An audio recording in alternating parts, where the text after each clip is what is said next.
আসসালামু আলাইকুম ওয়া রাহমাতুল্লাহি ওয়া বারাকাতুহু। আপনারা সবাই জানেন 23তম রাষ্ট্রপতির নির্বাচন অনুষ্ঠিত হচ্ছে, প্রায় শেষ পর্যায়ে। ফলাফল নির্ধারিত, এখানে অন্য কিছু হওয়ার কোনো সুযোগ নাই। কোন সংসদ সদস্য তার ইচ্ছা অনুযায়ী ভোট দিতে পারবে না। এখানে গণতন্ত্রটা নিয়ন্ত্রিত, কর্তার ইচ্ছায় কর্ম হবে। দলের পক্ষ থেকে যেখানে ভোট দিতে বলবে সেখানে ভোট দিতে হবে।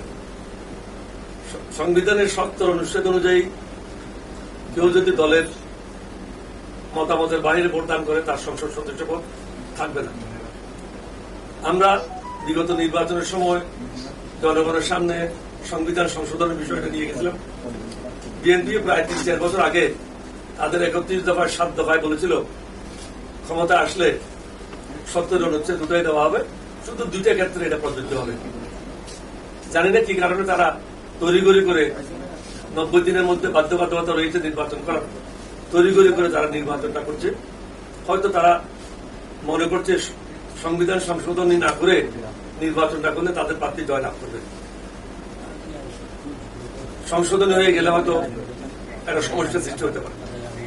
যাই হোক, নির্বাচন হচ্ছে, এটাই হলো বাস্তবতা। এখানে যারা সরকারের থেকে প্রার্থী দেওয়া হয়েছে মির্জা ফখরুল ইসলামকে, উনাকে তো আমি আগের থেকে দেখি নাই, চিনি না। ২০০১ সালে প্রথমে দেখি তাকে।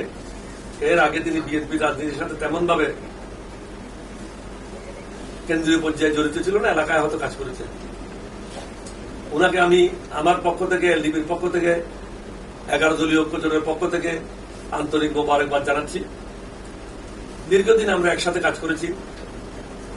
আমি আশা করব জনগণ যেটা আশা করছে তার একজন রাষ্ট্রপতির কাছ থেকে, তার কর্মকাণ্ডের মাধ্যমে জনগণের আশার প্রতিফলন করবে। বিএনপি এবং অন্যান্য দলের যারা সংসদ সদস্যরা ভোট দেওয়ার জন্য একত্রিত হয়েছেন তাদেরকেও ধন্যবাদ জানাচ্ছি। সকলের সুন্দর জীবন, সুস্বাস্থ্য কামনা করি। সবশেষে বলবো, আল্লাহ যেন দেশটার সঠিক পথে পরিচালনা করার সবাইকে তৌফিক দান করেন। মানুষ যে কষ্ট পাচ্ছে, জনগণ যে দুর্ভোগে আছে, তাদের দুর্ভোগ যেন লাঘব হয়। মানুষ যেন সুশাসন থেকে বঞ্চিত না হয়, সুবিচার থেকে বঞ্চিত না হয়, এটা আমাদের সকলকে নিশ্চিত করতে হবে। রাষ্ট্রপতির ক্ষমতা সম্বন্ধে আপনারা জানেন, স্বয়ংক্রিয়ভাবে বর্তমানে যে পর্যায়ে আছে, বঙ্গভবনের 3টা বুজুর্গের মাজার আছে আর ভিতরে একটা মসজিদ আছে। এই 3টা মাজার জিয়ারত এবং মসজিদে গিয়ে নামাজ পড়া ছাড়া তার স্বাধীনভাবে আর কাজ করার কোনো সুযোগ নেই। আমরা আশা করব আগামী দিন সংসদে বসলে ক্ষমতার ভারসাম্য আসবে, জনগণের জন্য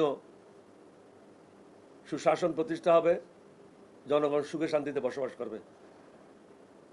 শহীদদের রক্ত বিতে গেলে হবে না। আমাদের অনেক ছেলেমেয়েরা 24 সালে জীবন দিয়েছে সুশাসনের জন্য, জবাবদিহিতার জন্য। সকল ক্ষেত্রে যদি সুশাসন এবং জবাবদিহিতা নিশ্চিত না হয়, এই দেশে কখনো মানুষ সুখে শান্তিতে বসবাস করতে পারবে না। আপনাদের সবাইকে ধন্যবাদ। আমাকে যারা সমর্থন করেছে তাদের সবাইকে ধন্যবাদ। আপনারা দেখেছেন অনেক সংস্থা তারা জরিপ পরিচালনা করেছে, সার্ভে করেছে। সার্ভের মধ্যে জনগণ আমাকে 68% থেকে 70% ভোট দিয়েছে। মির্জা ফখরুল ইসলামকে 28%, 29% বা 31% ভোট দিয়েছে।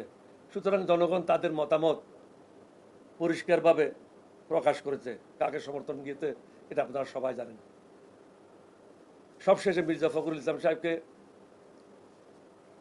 রাষ্ট্রপতি হওয়ার জন্য আন্তরিক ধন্যবাদ জানাচ্ছি। একসাথে অনেকদিন কাজ করেছি, আপনার কাছ থেকে আমরা অনেক কিছু ভালো জিনিস আশা করি। সকল জিনিসের ঊর্ধ্বে উঠে দেশের মঙ্গলের জন্য কাজ করবেন, এটাই প্রত্যাশা। আসসালামু আলাইকুম।